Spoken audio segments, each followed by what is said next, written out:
Today's evening devotional. Moving into line. The humble shall see this, and be glad, and your heart shall live that seek God.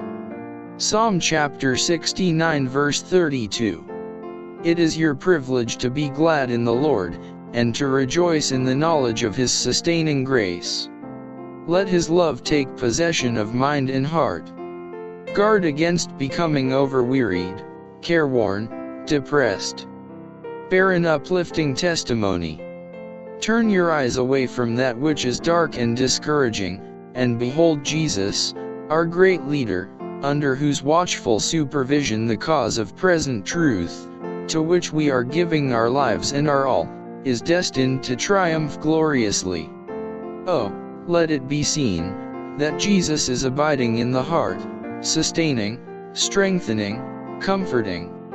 It is your privilege to be endowed, from day to day, with a rich measure of His Holy Spirit, and to have broadened views of the importance and scope of the message we are proclaiming to the world. The Lord is willing to reveal to you wondrous things out of His law. Wait before Him with humility of heart. Pray most earnestly for an understanding of the times in which we live, for a fuller conception of His purpose, and for increased efficiency in soul-saving. It will be well for us to consider what is soon to come upon the earth.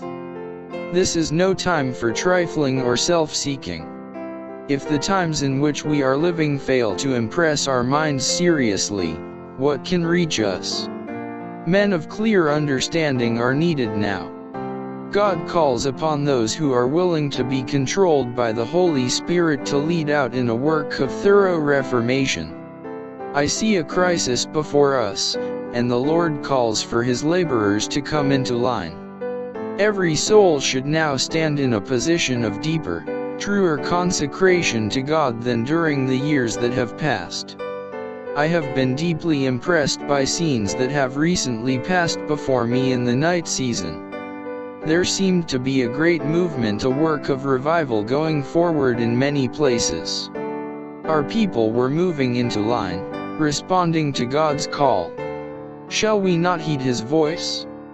Shall we not trim our lamps, and act like men who look for their Lord to come? The time is one that calls for light bearing, for action.